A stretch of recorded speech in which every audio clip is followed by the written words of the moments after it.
Cleopatra. The name echoes through time.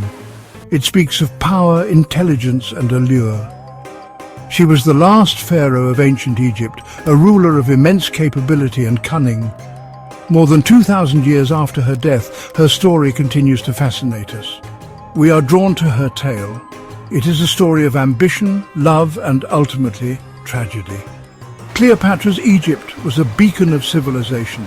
It stood in a world on the brink of change. The Roman Empire was rising in the west, hungry for conquest.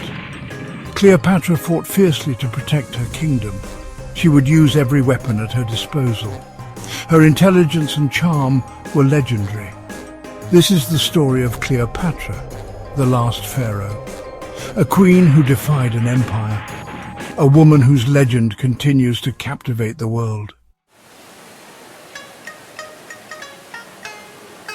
Cleopatra VII. Cleopatra was born in 69 BC into a world that was both opulent and perilous. She entered a world of immense wealth and power, surrounded by the grandeur of the Egyptian palaces. Alexandria, her birthplace, was a bustling metropolis, a hub of culture and commerce. It was a city of knowledge and wonder, where the ancient and the modern worlds collided. The Library of Alexandria was a beacon of learning, attracting scholars from all corners of the known world. Scholars from across the known world flocked to its halls. Cleopatra was a Ptolemy, a member of a dynasty that was both revered and feared. Hers was a dynasty forged in ambition and sustained by political acumen.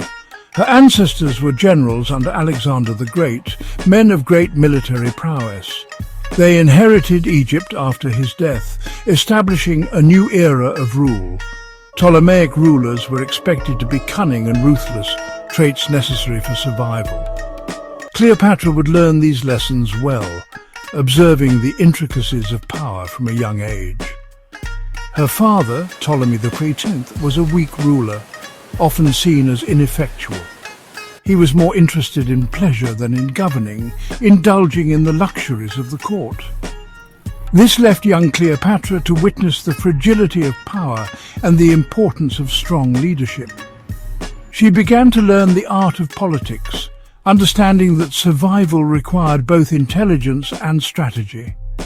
Survival in the Ptolemaic court was a dangerous game. Cleopatra's education was unparalleled, designed to prepare her for the challenges ahead.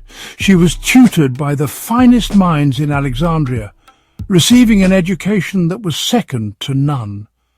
She excelled in her studies, showing a natural aptitude for learning.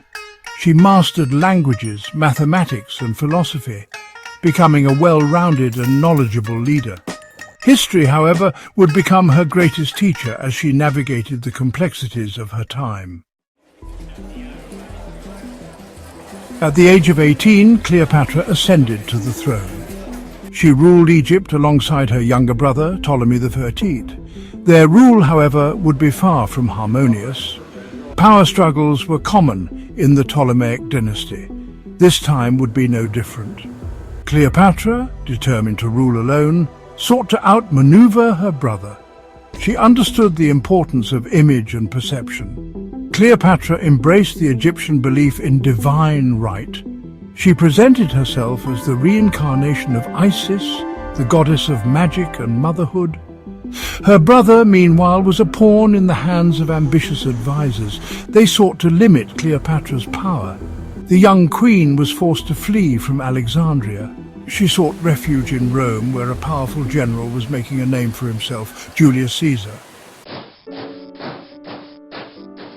Rome's influence was spreading far and wide, reaching new territories and cultures. Julius Caesar, a brilliant general and politician, arrived in Egypt with grand ambitions. He was drawn into the conflict between Cleopatra and her brother Ptolemy XIII. Legend has it that Cleopatra, smuggled into Caesar's presence rolled up in a carpet, captivated him with her intelligence and charm. Whatever the truth, Caesar was smitten by her presence and charisma. He agreed to help Cleopatra reclaim her throne, solidifying their bond. Their alliance was not solely based on romance, but also on mutual benefit. It was a strategic partnership that served both their interests. Cleopatra needed Caesar's military might to defeat her enemies and secure her position. Caesar saw Egypt as a vital asset for Rome's future. It would provide Rome with much-needed grain and resources, strengthening its economy. Together they crushed the rebellion led by Ptolemy III, securing Cleopatra's rule. Cleopatra, once again secure on her throne, gave birth to Caesar's son, Caesarion. She hoped their child would one day inherit both Egypt and Rome, uniting the two great civilizations. This alliance, however, would be short-lived due to the turbulent nature of Roman politics.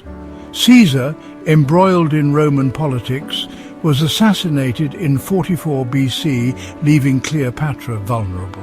Cleopatra, once again vulnerable, needed a new protector to secure her reign and her son's future. Section 5. The Tapestry of Ancient Egypt. Cleopatra's Egypt was a land of dazzling contrasts where opulence and poverty coexisted side by side. Towering pyramids stood sentinel over the Nile River, their shadows stretching across the desert sands, a testament to the architectural prowess of ancient Egyptians.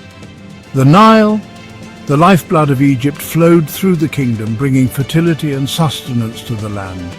It sustained life and nourished the fertile land, enabling agriculture to flourish and civilizations to thrive. Alexandria, the capital, was a marvel of engineering and culture, a beacon of knowledge and innovation.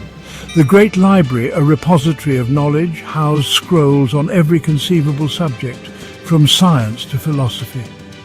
Scholars and philosophers from across the known world flocked to its hallowed halls, eager to learn and share their wisdom.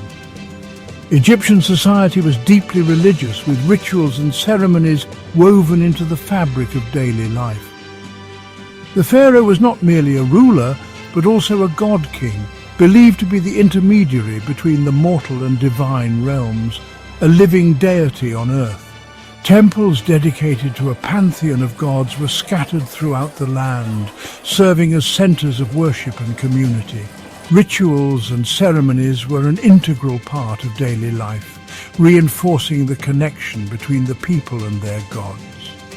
Cleopatra understood the importance of upholding these traditions, knowing that her power depended on her divine association. She knew that her legitimacy as pharaoh rested on her connection to the gods, a bond she carefully cultivated. She embraced the role of Isis, the divine mother, further solidifying her hold on power and ensuring her place in the annals of history. Cleopatra's reign was a time of great upheaval. The Roman Republic, riven by internal strife, was on the cusp of transformation. Mark Antony, one of Caesar's most trusted generals, emerged as a major player in the Roman power struggle. Their first meeting, according to legend, was a spectacle of extravagance. Cleopatra, determined to make an impression, sailed down the river Cydnus on a barge adorned with gold and purple sails. She presented herself as the embodiment of the goddess Aphrodite. Antony, like Caesar before him, was captivated by Cleopatra's beauty and intellect. They formed an alliance, both political and romantic. Their relationship would shape the destiny of Egypt and Rome. Cleopatra bore Antony 3 children. Their union, however, was viewed with suspicion in Rome. Antony's rival Octavian used this alliance to his advantage. He painted Antony as a captive of Cleopatra's wiles, a man who had betrayed Rome for an Egyptian queen. Civil war erupted between Antony and Octavian. The final showdown took place at the Battle of Actium in 31 BC. Antony's fleet was defeated.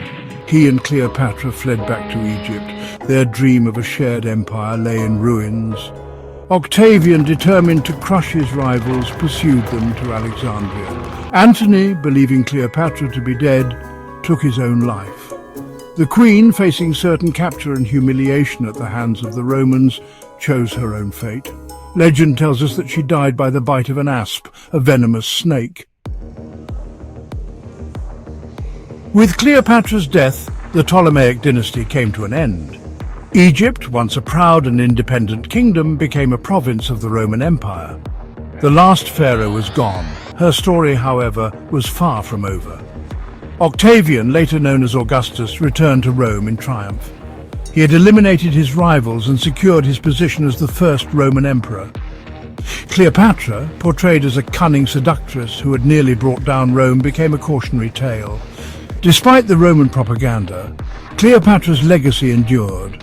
She was a woman of extraordinary intelligence and ambition who had ruled one of the most powerful kingdoms in the ancient world. Cleopatra's story continues to fascinate us. She is a figure of enduring mystery and allure. Was she a ruthless manipulator who used her beauty to achieve her political goals? Or was she a skilled diplomat and ruler who fought fiercely to protect her kingdom from Roman domination? The truth, as is often the case with historical figures, is likely far more complex than any legend. Cleopatra was a product of her time. She was a woman who dared to challenge the might of Rome. Her story is a reminder that even in the face of overwhelming odds, courage and determination can leave an indelible mark on the sands of time.